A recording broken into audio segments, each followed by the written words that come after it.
Hey, Josh. You're muted. Said hello. How are you tonight? Good, thank God. Baruch Hashem. How are you? Doing well, thank you. Just letting people in. Hi, Debbie. Hi, Dan. Hi, Yossi. Hi, Gavi. Hi, Eyal. Hi, Joshua. How's it? Hi, Josh. Hi, Debbie. How are you doing? How you doing? I'm good, Josh. Good to see you. Nice to see you too. Dan, Eyal, Gavi. Gonna wait one more minute to let people come in.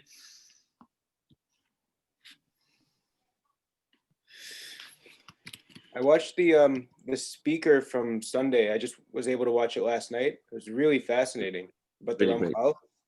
Mm-hmm. Yeah. Really great. Yeah, it's interesting. And there's one Sunday again. There's one. Yes. Cool. Yeah, thanks to you and Richard for doing that. It's really interesting stuff. Really fascinating. Really, really incredible. I've learned so much from these classes about, incredible information. When someone's gone into someone in particular, he did his doctorate, so it's just fascinating when you hear stuff like that. Yeah, the depth of his knowledge on like just the one person is amazing. Incredible.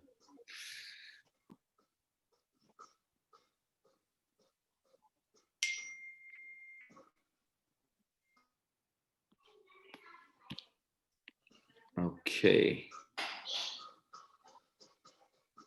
All right, I think we can start. Okay, fantastic. Hey, Mar. Hi, Sam.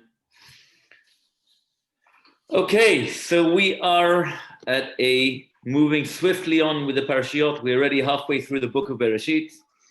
It's crazy how time flies so quickly. Thousands of years in the making. And today we're actually going to cover, Be'ezrat Hashem, the lifetime of Yaakov. Well, or the beginning part, or I should say the primary part of Yaakov's life. Although Yaakov's life is really from last week's parasha where he's born, as one of the twins, through this parasha, this parasha actually covers 36 years of his life. Interestingly enough, and we'll explain maybe the breakdown soon. Then Yaakov in the sixth parasha actually has most of his children. He marries 4 wives. He marries his beloved Rachel, who he meets at the well. He marries Leah by mistake, thanks to his dear father-in-law, Lavan. Then he marries Bilhah and Zilpah, not as proper marriages, but more as like concubines. He then later has 11 of his children, including Yosef. Rachel finally gives birth to her first child. And next week's parasha, actually, Binyamin is born, and the tragedy happens shortly after that Binyamin is born. Rachel is passed away at childbirth. Okay, so that's really the parasha. I just want to give a quick recap of the parasha, seeing that we're out of shul now due to COVID. So we're just going to quickly run through the parasha. So just what happens in this parasha. He leaves Beersheba and he goes to Haran. He gets there, famous dream which he has, very, very famous prophetic dream, Jacob's ladder. Not going to have time to elaborate. He eventually continues on his journey, and he eventually comes and arrives to the well. He's coming to the well. He meets Rachel there. Rachel is the daughter of his brother-in-law, Lavan. Of his brother-in-law? Yes, his brother-in-law, Rivka's brother is Lavan. And he eventually asks him for his daughter's hand in marriage. He says, no problem. All you have to do is work for your supper. And he works for 7 years. He works for 7 years, and they make a beautiful wedding. And Lavan, after all that, gives him Leah instead of Rachel. Turns around the next morning and says, "What have you done? I just worked 7 years for this." He said, "Oh, we don't usually give in this city. This is not the minhag over here. The minhag over here is to marry the oldest first and then the youngest. Would it be nice if you told me beforehand?" But nevertheless, that is what it is. He complies and he turns around. He says, "Okay, you really want Rachel? No problem. Just work an additional 7 years and everything's good." So he said, "Okay, I'm going to marry her now, and I'll work for another 7 years. Okay, no problem." And that's what he does. Eventually, they have the whole story of the birth of the different Shvatim. You have the famous story of the Dudaim with Rachel and Leah. Rachel meets the Leah in the field, and there's this jasmine, which is supposedly a segula for childbirth. And there's a whole story over there. She eventually has more children. And then eventually Rachel has a baby. Her baby is called Yosef. And now we are 11 of the tribes are actually born. At this stage, Yaakov turns around and he says to Lavan, "Listen, I feel like it's time for me to get my payment. I've just been working for 14 years for both my wives. How about a little bit of payment?" So Lavan says, of course I'm going to pay you. You want me to pay you, so let's make out a payment schedule. If you work for another 6 years, we'll make some sort of partnership system. It's already Chamishi. They make a partnership system. There's a whole story of how Yaakov managed to manipulate the whole system. And he manipulates the manipulator, if you want. So Lavan tries to really mess things up and try to get every 5 minutes, he changes what the details of the contract is. First they said, "I'll give you these ones." They said, "No, he saw Yaakov was getting successful with those. I'll try these ones. No, the spotty ones. No, the strike ones. Every time it was a different system. And Yaakov eventually complains about it, right? Eventually Yaakov realizes he's dealing with a real, outright trickster.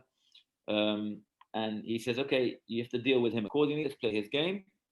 And Yaakov manipulates the whole system. I actually, in fact, heard a fascinating class once when I was in Israel of how, from a religious doctor, who's got a whole organization called Machon Pu'ah, which is a fertility clinic and system and organization, help a lot of people.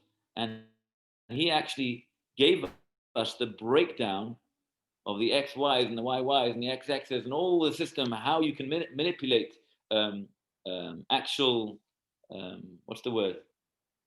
When you manipulate the system of how to have children. So the whole thing with the genetic testing, he was able to actually figure out the genetic code to be able to make sure that the ones which he arranged with Lavan will be the ones that would actually multiply to the maximum benefit which he can get. It's a fascinating class. I actually have the notes here.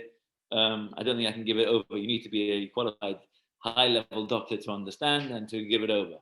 But it was just fascinating. He proves from within the Pesukim how the Malach, which you look at the Pesukim, actually gives over the code, in secret code, in the dream that Yaakov had. Anyway, fascinating. Eventually, 6 years later, he's got his payment after all the balagan, and now he's on his way. And Rachel righteously steals the idol worship of the father. The father wasn't very happy about it. He goes around after her. And he eventually catches up with them, has a little bit of a fight with them, until eventually they come to some sort of agreement, and they are on the road for another 2 years until Lavan says goodbye to his family, and then we come to next week's parasha, Parashat Vayishlach, where Yaakov is confronted by the next episode of Esav coming towards him with 400 men of 400 platoons each of soldiers ready to kill Yaakov. Okay, so it's just really from action to action. The truth is, Yaakov's life was so full of action. We see Parashat Vayeshev, the first Rashi in the parasha, Bikesh Yaakov Reshev B'Shalva. Yaakov already, Yosef is 17 years old. He just wants to relax. Yeah, he's had such a life. He's had his daughter's been raped. He's had 4 wives. His father-in-law's been crazy. He's had this crazy relationship with his brother, wants to kill him. You know, he's had everything that could happen has happened to Yaakov. Eventually comes to Vayeshev and he says, Bikesh Yaakov Reshev B'Shalva. Please, I just want to sit down, have a bit of peace of mind. I want to go sit down, sit in the yeshiva and sit and learn a bit. Relax. Says Rashi, straight away, Takaf alav roglo shel Yosef. Straight away, the next issue. The brothers are fighting, family dynamics, and next, the brothers sell Yosef, and Yosef goes down to Mitzrayim. He thinks he's dead. He thinks an animal killed him. 22 years doesn't see Yosef, until eventually, we know the end of the story, where he's told that Yosef is the viceroy of Egypt. That's really Yaakov's life in a short recap of Yaakov's life. But today we're going to start the parasha with the first pasuk, and we're going to go back a little with the last pasukim. So maybe we should just go back a little bit, as we always do, just to show the connection as we're flowing over from one parasha to the next parasha, and we'll see how we go along. So where did we leave off last week? Last week we left off with a bit of a high, right? Yitzchak gives the brachot to, the blessings to Yaakov instead of Esav, after he's dressed up. Esav realizes what's going on. He turns around to Yitzchak, please give me another blessing. Yitzchak says, sorry, I can't. I had one set of blessings of tradition, what I got from myself from my father Abraham, who passed over traditions over from generations. And that is all I've got. I can give you other blessings, but that blessing, V'yiten lecha Elohim, I've already given over to your dear brother.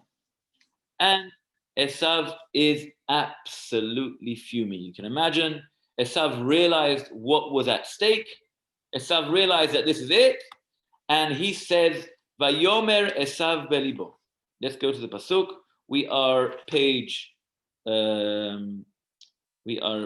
chapter Chaf Zayin.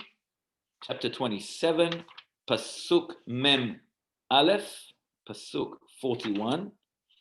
And the Pasuk says as follows, Vayistom Esav et Yaakov al beracha, asher bercho aviv. And Esav harbored hatred towards Yaakov because of the blessing which his father had blessed him. Vayomer Esav belibo, and Esav says in his heart, Yikruvu yemei evel avi, v'harga et Yaakov achi. I'm going to wait for my father to die. He had enough kibud avim to wait, to not cause anguish to his father, but to wait till he dies, and then he said, I'm going to kill him. But you gather Rivka divrei Esav b'nei Agdol, t'shlach v'tikra Yaakov b'nei Hakatan, v'tomei elav, hine Esav achichem menachem lecha leodecha. What happens? Rivka is told the words of Esav, Ruach HaKodesh, whatever it is. Rashi says it was told to her what Esav was contemplating in his heart, and she understands what's going on. And 1 second, and she calls Yaakov in. She says, listen, your brother Esav wants to kill you. Get out of here. Okay? Listen to me. Go to my brother Lavan. You're going to have a safe haven over there. Stay there until your brother's wrath goes down, and he's going to forget what he's done to you. Please, I don't know why, have you both die in one day. Rashi says that later they actually did die both in one day, and she was actually having Ruach HaKodesh. Let's say that happened. Yeah. Rabbi, there's something with Esav that it's almost like Rivka doesn't treat him as a son. I mean, he is Jewish. Is the oldest. Rivka doesn't treat him as a son? Yeah, she's always plotting against him. It's like almost like Esav, although he's Jewish and is part of the Jewish nation, end up to be actually almost outside, treated treated not fairly, and also is married Ishmael's daughter. Like, is basically being cut out of the Jewish nation, what was wrong with Esav? Why Esav is this kind of a, although he's born to this amazing parents, right, famous parents, Esav is this kind of a black sheep. Yeah, it's a very good point. And the truth is, we didn't have a chance to learn last week the Rashi, the continued Rashi on the Pesukim, but Esav was not a great guy, unfortunately. He was really actually a bit of a disaster, quite frankly. The pasuk actually, Rashi, I think Rashi brings over there by when he came back from the field hunting. Rashi says, 1 second.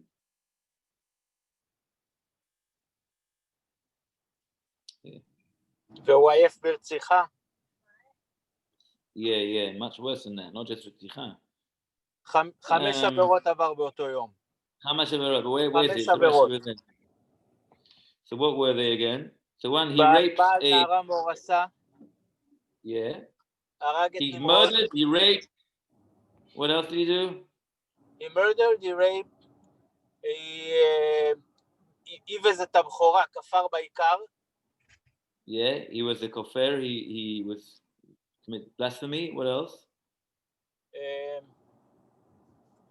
The Gemara says five. I can't find it now. There's 2 more, I don't remember. 5 averot he committed on that same day. Esav was not the tzaddik that we think he is. He was fantastic in, pretending to his father that he is a big, big tzaddik. כציד בפיו. Just tzad b'fiv, but turning around, really not happening. Yeah, he's, you can analyze Esav's behavior in a whole different thing. I did speak about it last year a little bit. I mentioned last week Dr. Jekyll, Dr. Hyde. He had like this dual personality, which he would go around and play around. But Esav is a very complicated personality. Ultimately, it was his own doings. In fact, Yitzchak wanted to give him a chance, but he just didn't follow up with that chance. So we don't have a very good, great feeling with Esav. Unfortunately, he actually got killed. The Gemara in Sotah says at the very end of his life, Yaakov gets buried. There's a bit of a scene at the burial. Esav is there, and he says, 1 second, this is my place in Me'arat HaMachpelah, which we mentioned 2 weeks ago. So the Gemara says that Yaakov had just come from Mitzrayim. There was a whole entourage, all the kings of all the areas, surrounding areas, put their crowns on the coffin of Jacob. Yosef, who was the king of the viceroy of the entire world at the time, right? Egypt was the ruling power of the time. After the famine, everybody was kind of had to go to Mitzrayim. And eventually, Yosef and his brothers, who were mighty warriors, as we know, eventually go up and they come to the entrance of Me'arat HaMachpelah. They want to bury Yaakov. And guess what? Esav is there, probably with another bunch of generals, ready to fight. He says, listen, this is my rightful burial spot. So there's a whole backward and forward. He says, why? He says, because I'm the Bechor. So they turn around to him and say, what are you talking about? We have a contract. There was a contract that you made with Yaakov. You sold the Adashim, the lentil soup. You got to give it up. This is Yaakov's rightful spot. And the Gemara says there's a whole thing. They sent Naphtali, who was very fast on his legs, to go and fetch a contract from Egypt.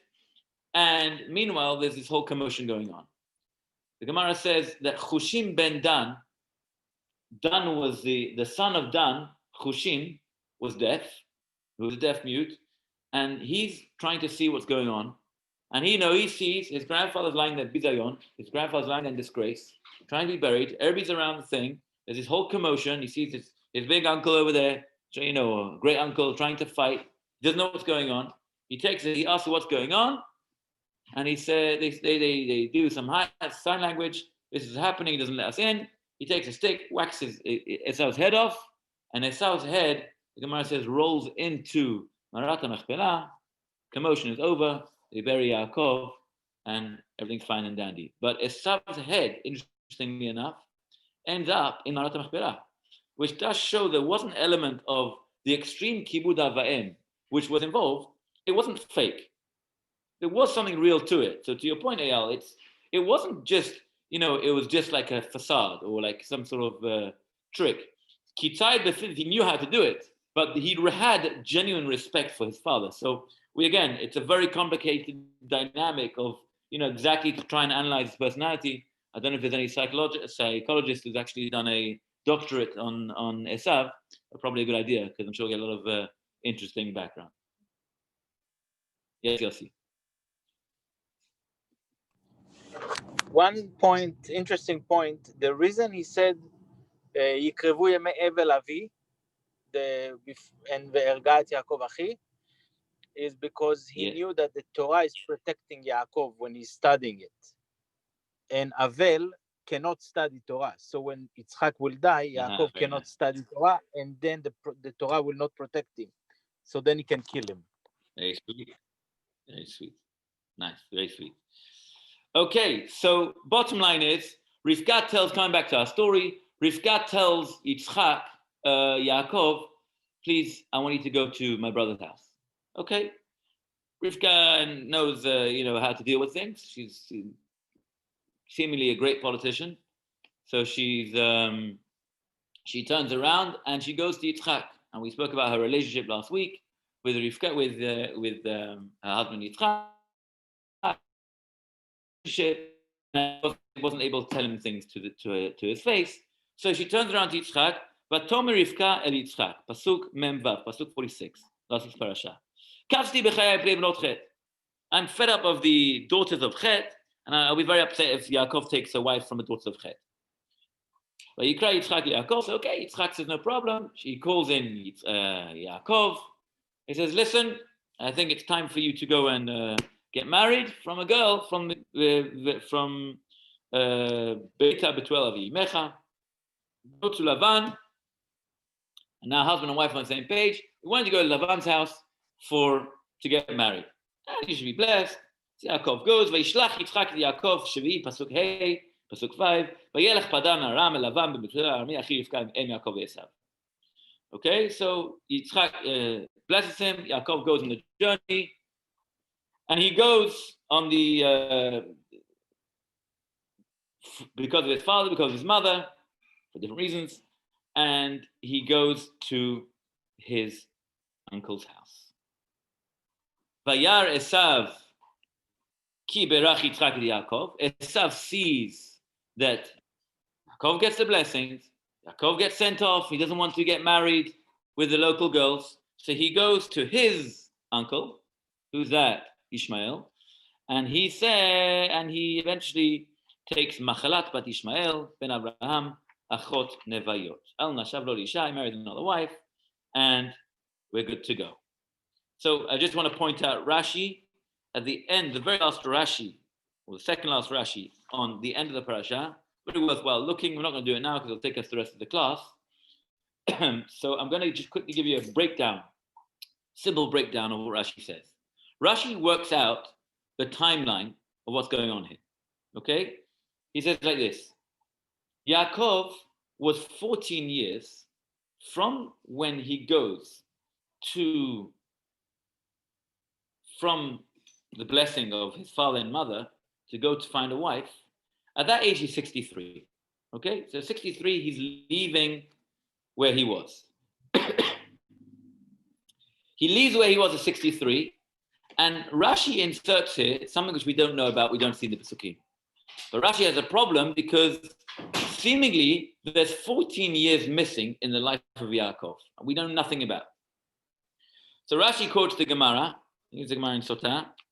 Rashi says that those 14 years, Yaakov actually went to study in the yeshiva of Shem and Ever. It's Gemara Megillah.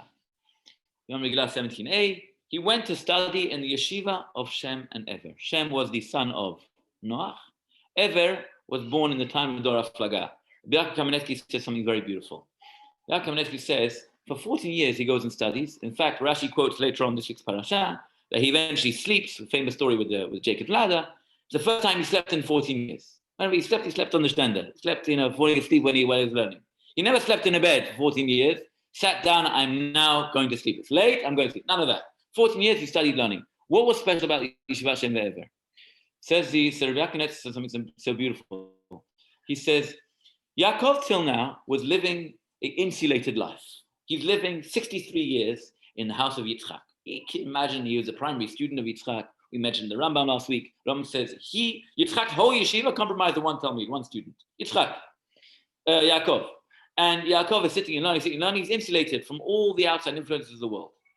Now where's he going? He's going to not just the underworld. He's going to the head of the mafia. The head of the mafia, who the entire city was full of people, like-minded people. Yeah, the Rashi says later on when they married Lavan, Rachel and Leah, what they saying? You know, like we do the chupot. So they're all saying Leah, Leah, Leah, Leah, Leah, Leah, Leah, Leah, Leah, Leah. Basically, we're trying to tell him she's Leah. Yeah, he didn't get the message till the next morning after he's married. But they were all in it. They were all in on it. They all knew very well what's going on.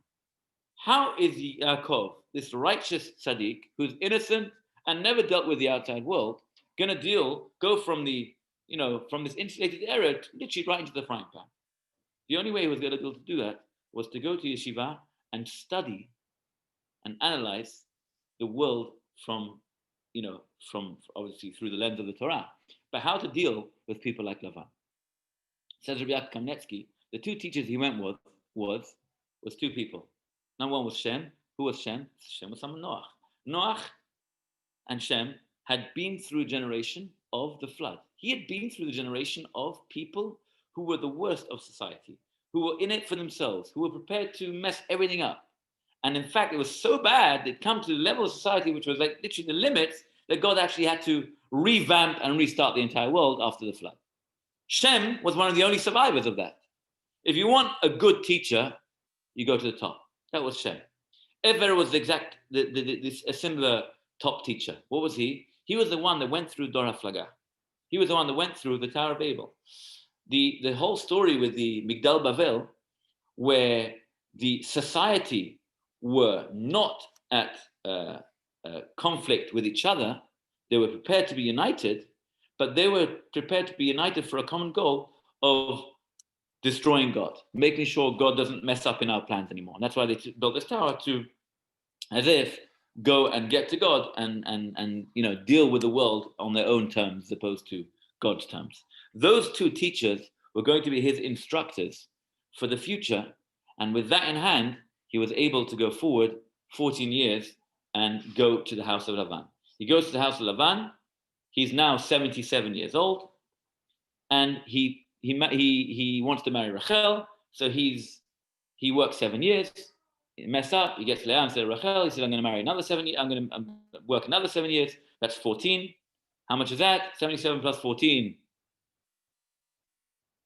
No mathematicians. You're all muted. 91. No.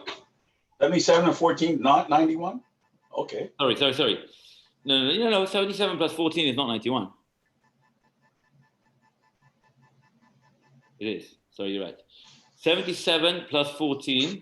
So we have the 14 years which they are together. Then we have an additional 6 years, which are the years which he went with the whole plan for the payment plan. There were another 2 years later on, which leaves us with 36 years altogether from the beginning of the parasha to the end of the parasha. What's interesting to note is that Yosef, who is later taken away from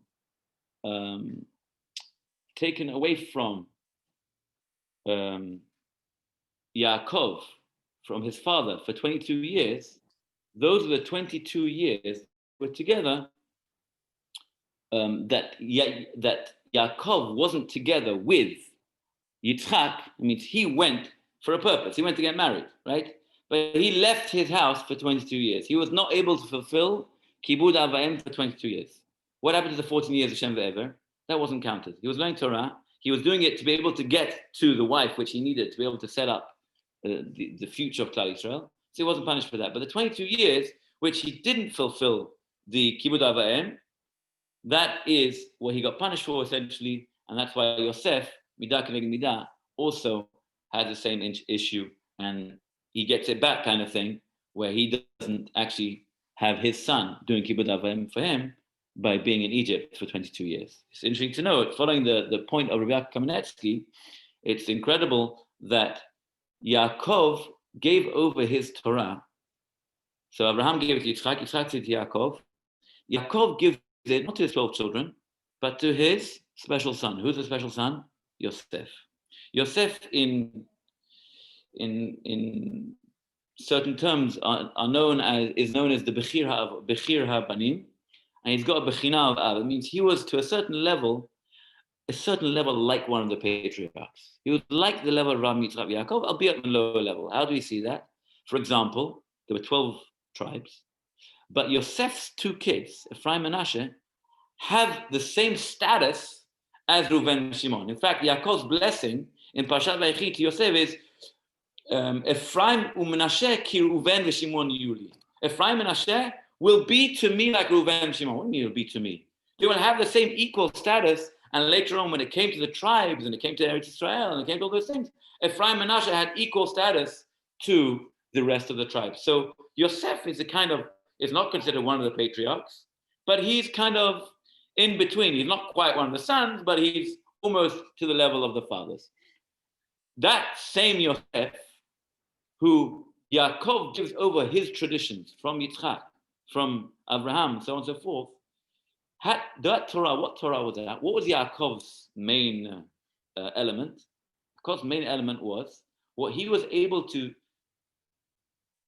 transition into a world of a mess, into our world today, into the world of complicated scenarios, of dealing with people who are tricksters and that sort of thing.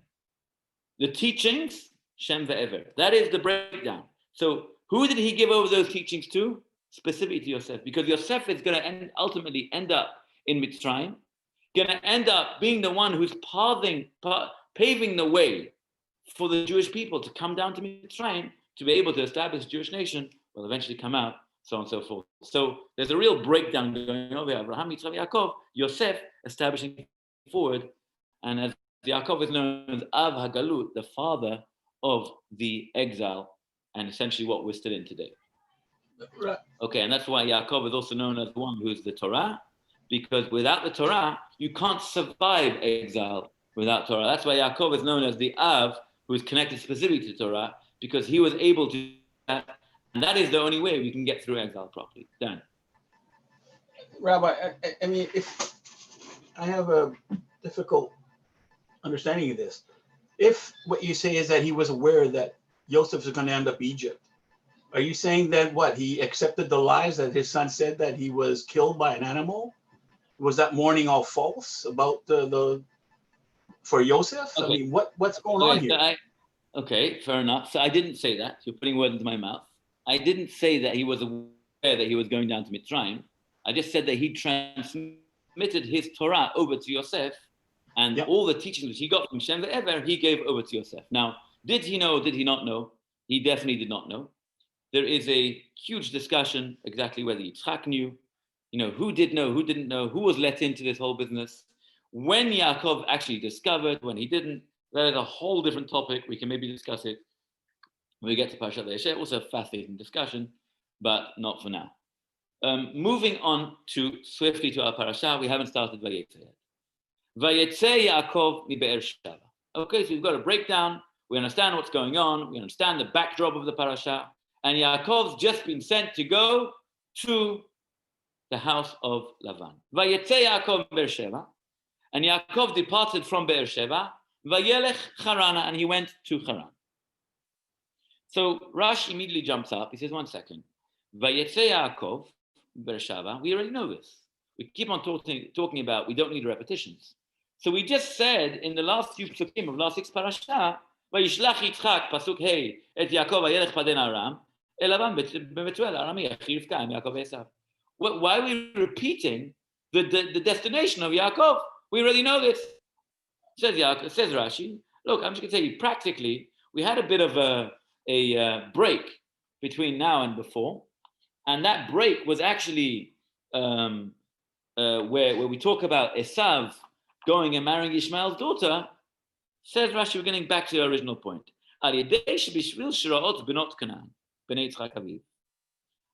Because the daughters of Canaan were evil in the eyes of Yitzchak, his father, Halach Esav Ishmael, Yitzchak goes to Ishmael to take a wife.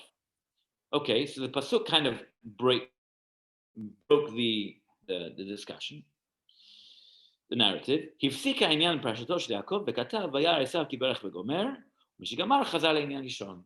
So the Gemara, the Rashi is just saying, we're just going down, breakdown. We finished off last week's parasha. We were talking about Yaakov's destination, but then we had this like break, this news flash all about Esav and about how he goes to marry Ishmael, and then we spoke the long Rashi about how old Yaakov was and all that. So we're just going to come back to topic. Vayetze Yaakov, where's he going? In case you forgot from last week's parasha, we're going to Bereshit. There's a very interesting phenomena in this week's parasha which you don't find in any other parasha except for one in the Torah, and that is, in the Torah, I'll show you. Have it at hand, here. If you look at the Torah, I'll show you a tikkun. This is what the Sefer Torah looks like, right? You notice you have lots of spacing in between paragraphs. There's something called stuma and petucha. You'll find in the Chumash, you'll find sometimes a samech, or you'll find a pei. If you ever wondered what those things mean, they're just to stand for satum and patuach. So you have certain areas, six spaces in the Sefer Torah, or 9 spaces. The Torah is spaced in a very specific form and manner. One very strange thing, if you look throughout the parasha, this week's parasha, Vayetze, you'll notice from Vayetze, so it starts here, paragraph from last week, no spacings. Throughout the Torah, the entire Torah has no spacings whatsoever, the whole parasha. It's not in your Chumash, because in the Chumash it probably, it breaks down to paragraphs, but if you look at the Tikkun, look at the Sefer Torah, there's no spacing throughout the entire parasha. It's like one block. There's only one other parasha, which also has no spacings in the Torah, and that is Parashat Miketz. In fact, one of my rabbis once told me he spoke to a graphologist who analyzed the Torah from a, the graphology point of view, and he said, whoever wrote this is clearly very organized, and there's spaces in certain places, everything's exact, everything's precise, it's very, very, very clear. And there's halachot, how a Sefer Torah has to be written, right? It's not you can't just make up where to write what. Bottom line is, what is going on? Why is there no spacing? So I once heard a beautiful idea that Yaakov is going through this week's parasha, going through 36 of his years of his life, primary years of his life. He's getting married, he's having children, he's moving countries, but he's going through one heck of a life. And he's going through so many challenges in the house of Lavan. And you would think, going from the house of Yitzchak, studying Torah and going through the yeshiva of Shem and Ever, and then moving on to the next level of going to Lavan's house, you would think that all these distractions and all this craziness is going to get to him in his avodat Hashem, in his, service of God. It's eventually going to hit home. So what happens? Nothing happens. Yaakov is the same Yaakov in the house of Yitzchak. Later on, throughout the tragedies, next week's parasha, when he goes to Egypt, whatever it is, Yaakov is consistent. That's like this whole parasha is one block to say the same Yaakov last week's parasha. After all, he went through the whole parasha, he comes out exactly the same. It's the same Yaakov Avinu, our patriarch, who we are consistent with. The Chovat al-Vavot, one of the famous Musar books written by Rabbeinu Bechai, one of the early Rishonim. He calls this Midat HaHashvatot. He says that a person like Shaveh, a person has to try to emulate our patriarchs.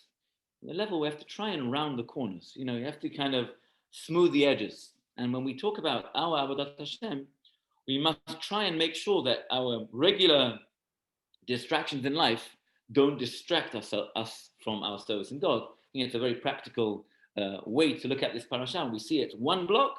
That is Yaakov Avinu. How? The person who goes through the worst of the worst. Yeah, but he's still the same Yaakov. Moving on. Vayetze Yaakov Beersheva Harana. There's a very strange thing over here. First of all, it says Vayetze Yaakov Beersheva. Yaakov went from Beersheva. Vayelech Harana. So he departs from Beersheba and he goes to Haran. Now, if he's going to Haran, he's going to have to depart. So why the double way of talking? Vayetze, vayelech. It should just say, vayelech Harana. So Rashi asks this question. Rashi says, vayetze, lo haya tzarich lichtov ela vayelech Yaakov Harana. Really, it doesn't need to say anything of the sort. It just needs to say, vayelech Harana. He goes to Haran. But lama izkir yetziato? Why does it mention his departure? Now, before I say what Rashi is going to say, I just want to point out the basic understanding of why I mentioned the whole background the last week, just to understand the breakdown. There were two reasons why Yaakov left. So let's say it like this. When a person leaves a city, there are two reasons why a person can leave a city. You can leave a city, A, because you want to get to, location B. You want to leave A to get to B. That's why you're leaving A. Or you can leave A because you just want to get rid of A, and you don't necessarily want to get to B, but you just want to get away from A. There were two reasons why Yaakov left his father's house. Because of the instruction of his father and because of the instruction of his mother. Rivka tells him, you have to leave because Esav is coming after you. He wants to kill you. Get out of here. Go to my brother's house. Yitzchak tells him, nothing to do with Esav killing him. He doesn't know anything about it. You know why I want you to leave? Because I want you to get to my brother's house, my brother-in-law's house, so that you should find a shidduch. You should find a marriage partner. Vayetze Yaakov Beersheva, vayelech Harana. There was two aspects over here. First is Vayetze because of Rivka. Rivka tells him, get out of here before your brother comes and kills you. So he had to leave. He didn't want to necessarily get to another place, just get out of here. Vayelech Harana was the other reason why Yitzchak tells him, I want you to get to point B, to get to the house of Betuel, the house of Lavan, so that you can actually find a partner. So there's two aspects. There's Vayetze and there's Vayelech. Let's continue with Rashi. Says Rashi, Ela Magid. So why did it say Vayetze Vayelech? Ela Magid Yetziat Sadik Min HaMakom Oseh Roshem. The departure of a righteous person from a place makes an impression. Why? Shebizman Shasadik Ba'ir, for the time where a righteous person is in a city, Hu Hoda, he is its significance. Hu Ziva, he is its splendor. Hu Hadara, he is its grandeur. Yatza Misham, once the tzaddik departs, Pana Hoda, magnificence goes away. Pana Ziva, the splendor has gone away. Pana Hadara, the grandeur has gone away. The same pasuk is repeated by Tetzemen HaMakom, Naomi and Ruth. As we know the story of Shavuot, they also leave the city, and it was felt. It was the resonance of the impression which these tzaddikim made was strongly felt. Vayetze Yaakov Beersheva, says Rashi. You know why it says Vayetze instead of just saying Vayelech Harana? Because there were two elements going on over here. There was Vayelech Harana, where he was going to the place, but there's Vayetze. He also left behind such a strong impression that his presence was sorely missed. A person who is a tzaddik, his presence is sorely missed. When there is nothing in the town left, when this person passed away, this person left the city, the entire city goes down a level. And a person who is savvy enough or has that sense of appreciation and that subtlety, then they feel those dynamics. And you have to, maybe it takes one to know one, but that Vayetze Yaakov was the impression which Yaakov left on the city. The Kli Yakar asks, why was it only with Abraham and Yitzchak we don't mention this? And it's only by Yaakov that we say Vayetze Yaakov, and Yaakov left. Abraham went all over the city, all over many countries, and I'm sure he made an incredible impression on people. It never says Vayetze. So the Kli Yakar points out that you're right, but the point is, Abraham Yitzchak, when he went to any area, like we spoke about Abraham back in a few parashiyot ago, he went with an entire entourage. He went with everyone. And anybody who came and it was joined the Kiruv program of Abraham Avinu, joined the gang to move forward. It was a whole entourage. He went with the family, he went with children. Yitzchak the same. Wherever he went with his family. He went with the people who meant most to him. Yaakov was the one who was running away. He's the one who left his family behind. He wasn't married yet. Yitzchak and Rivka, though, he left behind. So who's going to feel that impression? Yitzchak and Rivka felt the significance of the loss when Yaakov leaves the city. Vayetze Yaakov, yes, it takes one to know one. And you want to know who felt that impression? The people left behind. Abraham Yitzchak didn't have that. There was no tzaddikim perhaps left behind to feel that to that level. And that's why it says specifically here, Vayetze Yaakov. Vayelech Harana, next Rashi, and he went to Haran. So Rashi's got a bit of a problem because the next pasuk says, Vayivga b'makom. Let's read the next pasuk. We'll come back to the Rashi. Vayivga b'makom vayalen sham kiva hashemesh. And he encountered the place. What place? We'll see in Rashi. Vayalen sham, and he spends the night there. Kiva hashemesh, because the sun had set. Once had a very nice idea. Debbie, how do you say to put off the light in Hebrew? In Hebrew. Lechabot. Oh, Lechabot. Kiba Yeah. Hashemesh. Rashi says that the sun came down early that day. Kiba Hashemesh. Kiba. Yes, yeah. But usually it should say Yatsa Shemesh. Kiva Oh. Shemesh is Oh, Zricha. so Rashi, very good question. Rashi deals with that. Fantastic. Because Va Shemesh is dawn, Zricha. Right. And also I think Veivga is It's kind of a strange word, isn't it? yeah, because How do you translate the word Vayivka? but I think Veivga here is because it was intended to be. Oh, God almost tackled him and he how do you stopped. translate the word? I translate the word Vayivka. Veivga is something hit him. Yeah, paga. Like he kind of he hit it, right? Yeah. He encounters the way they translate it, right? Okay, let's finish the pasuk. So he takes the stones and he goes to sleep. Yeah, that's what Rashi points out. Vayishkav is the first time he slept in 14 years properly. That's a famous story with the stones. He put the stones around his head and they start fighting. We'll see, that's the Rashi. See if we can get there in the next 10 minutes. So now there's a bit of a problem because it just says Vayivga b'makom. He arrives at a certain place. Okay, so let's do the next Rashi because we don't know where this place is, right? Let's see. Rashi, pasuk 11. Vayivga b'makom, he encountered the place. Lo hiskira katuv be'ez makom. Rashi says, I don't understand you. Vayivga b'makom. Please tell us the geographical destination which Yaakov just arrived to. It's a major encounter. He had this major dream, the Jacob ladder, major prophecies going on over here, angels going up and down, whatever the dreams mean. It's great Kabbalistic connotations, but Tachlis, no, where is he? Says Rashi. Ela bamakom haniskar makom acher. You know what bamakom is? It means the place that is mentioned somewhere else. What other place is called the place? No. Akedah. Bet HaMikdash. There's only one place, Bet HaMikdash, the Akedah, Right. Har HaMoriah. There's only one place, Yerushalayim Ir HaKodesh. And it says makom 3 times in the same sentence. Where? Which one? Veivga b'makom. Yeah.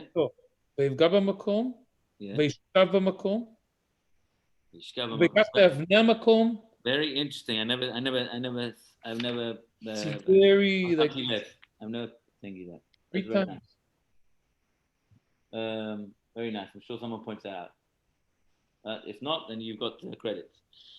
Oh, hey, see? Baraturim, straight away. Upaga b'makom, vayivga b'makom, gimel pa'amim ketiv makom b'pasuk. 3 times pasuk, it says 3 times. Baraturim says, remez legimel regalim shalu banav makom ahu. That one day, that the children will go and do aliyah regel 3 times a year. Pesach, Shavuot, and Sukkot. To which place? To Yerushalayim. To where? To the Bet HaMikdash. That's b'makom, this relevance. Don't forget, all what the patriarchs did were going to be Maaseh Avot Siman Labanim, is going to be a set path to establish for future generations. I spoke about on Shabbat a couple of weeks ago that the Avot were the source of whatever midah, whatever character trait or attribute they were connected to. And they were establishing that source in the world today. And we are here and understand that level, albeit on a lower level, but connect to it through the Avot. And that's why we talk about Elokei Abraham, Elokei Yitzchak, Elokei Yaakov, that we pray in their merit, because they were the ones that established it in this world. Yes, yeah. All right, Bet El is not Jerusalem, though. Bet El, it's the house of God, but it's also a city that is mentioned as where the Mishkan was, but it's not in Jerusalem. Okay, we don't have Bethel in our pasuk yet. Yutet, yeah, I know, but Yeah, we have to get there. Can't jump. That's complicated. Exactly what happened also with the ladder. Where was the ladder? The ladder at the bottom. Rashi's got a long explanation. I've got a picture for you over here because we're not going to have time to actually do it inside. Rashi's got a long explanation. There's a big machloket, exactly, big discussion exactly. Where was it exactly? It was actually, here's the picture. We got over here. The foot of the ladder was in Beersheba. The middle of the ladder was over Yerushalayim. And the end of the ladder, the head of the ladder, was over Bet El. So there's your answer, Eyal. But essentially, very complicated. Why? What's the significance? The truth is, the stories of Jacob's ladder is not something which can just be read, in 5 psukim. It's something which needs a whole, couple of classes to understand properly exactly with the deeper meaning. There's many, many beautiful Kabbalistic explanations of Maaseh Merkava about who Yaakov was and his significance in the heavenly spheres. Some really beautiful ideas, but again, we can't do everything in one day. Okay, so going back to our Rashi. So which one is it? Hu har hamoriah shne'emar bo vayar et hamakom. Hamakom, hey idea, the place. Merachok, he suddenly found the place. The cloud. He said, Rashi in Akedah says he saw the cloud over the place. He didn't know where to go. Yeah, the Akedah. God tells him, go to the place which I'll tell you. And how does he find it? He sees the cloud over the place, over Har Moriah, and that's where he establishes Akedah, and that's going to be for us for generations again. So coming back to our point. Rashi actually learns Vayivga is that Milashon Tfilah. Next Rashi. Rashi says it's an expression of prayer that actually Yaakov at this point actually established Tfilat Arvit. Again, a separate point to what we were discussing previously. Arvit is the prayer of exile. It's very interesting that when we talk about Lahagid Baboker Chazdecha, Pasuk 7 Tehillim, we say every Friday night, Ve'emunatecha balelot, to say your praises in the day, in the morning, Ve'emunatecha balelot, but in the darkness, a person can only survive with emunah, with true emunah. When a person's running around in exile, then there's only one thing which carries us through. There's a divine plan. There's something much deeper than that. And we need that emunah to be able to have faith and to stick with it. The Yaakov, who is the one who's going to go through the hardships, and essentially is going to be the patriarch who takes us into Egypt and begins the trailblaze effect of starting Egypt, going through the terrible Shibud Mitzrayim, going through terrible elements of hardships and slavery, coming out and not hitting Eretz Israel, 40 years in Midbar, and eventually Moshe Rabbeinu can't go in, so the Beit HaMikdash is destroyed, first Beit HaMikdash, second Beit HaMikdash, 2,000 years of Galut, which we still are in today. So Yaakov Avinu is this, if you want to know, between Abraham, Yitzchak, Yaakov, who is the one that epitomizes or personifies the Galut, the exile, that is Yaakov. And he is the one who is essentially going to establish Tfilat Arvit, because Arvit is said at nighttime. And that is the element of darkness where, even though we've prayed in the day, but there's a different type of tefillah for Arvit. Arvit is really a prayer which is after Shachrit, after Mincha, beginning in the morning, we wake up, Shachrit. Okay, we say all what's going to happen today, we attribute to God. Okay, Mincha, we're in the middle of a work day, or just finished our work day, whatever it is, stop, just say thank you. That's Mincha. Arvit is a whole different element. I'm going to sleep now. But I'm going to sleep. It's darkness. It's dark. It's dangerous. There could be bandits outside, or robbers. It could be, other elements of danger. And that is Yaakov, who establishes at this moment Arvit. In fact, there is a midrash which is pointed out, and interesting, Rashi doesn't bring it.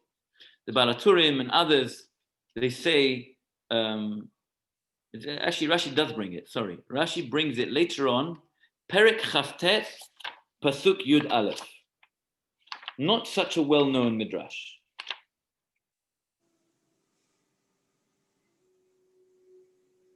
Yeah. Rashi says that you look at Perek Chavtet, Pasuk Yud Aleph. Rashi says something very interesting. Vayefk. He comes to Lavan's house. And we remember what happened with Lavan when Eliezer came to give presents to Rivka. He sees the gold, he sees the bracelets, he sees the silver. He says, oh man, this guy's got money. Come inside. Welcome, stranger. Come. We've got a house ready. We've got a bed for you. All good. Guess what? Rachel comes. He wants to marry her. He meets at the thing. Meets at the well. Similar encounter. Yaakov's coming. And Lavan comes running out the house. Vayishak Yaakov the Rachel. Vayisat kol vayevk. And he bursts out. And Yaakov bursts out crying.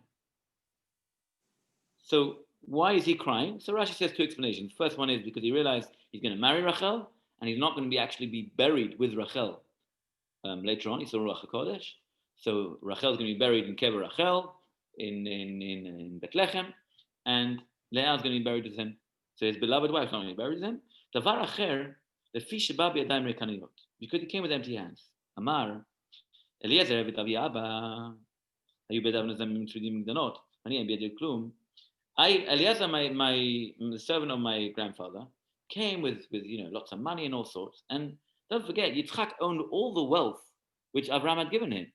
So what, you think Yitzchak sent him to find a shidduch for his daughter any worse off than he was sent off, than Eliezer was sent off? Sure, he must have come laden with riches. Sheep, flock, camels. What happened to 10 camels? Come on, 10 camels laden with gold and silver. What happened? We don't hear any of that. Yaakov comes empty handed, talks to the shepherds, has a little chat. There's this bolt on the thing, on the well, and he has to push it off. I mean, where's all the money? Tell his slaves to push it off. Says the Rashi, "Lefisher adaf Eliphaz ben Esav mitzat aviv acharav lo rabo." Visigo. Fish gadal Eliphaz bechiko של יצחק, משך ידו, אמר לו, מה אעשה לציבור הבא? אמר לו יעקב טוב מה שבידי, ואני חשוב כמת. Bottom line is, Rashi says, Esav wasn't having any of this. Esav leaves off with Yaakov, knowing Yaakov is leaving the city. He sends his oldest son Eliphaz to go and run after Yaakov and give him and finish him off. He won't kill him. He'll do second rate. Get his son to kill him. Eliphaz comes to Yaakov. Yaakov, being the Sadiq what he was, he eventually his heart broke, and Eliphaz said he couldn't murder his uncle. So now he's got a bit of a bind, this Eliphaz. I mean, he must have learned Kibud Avayim from his father, Esav, right?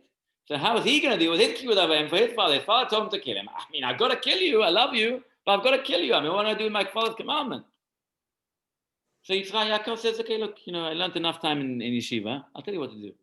In the Gemara, it says that ani chashuv kemet, a destitute person is as if he's dead. So take all my money, take all my riches, take all I've come to take, and then I'll be considered as if I'm dead. It's as if you've killed me, and you can go back to your father and say, you killed me, I'm still alive, Bob's your uncle, we're good to go.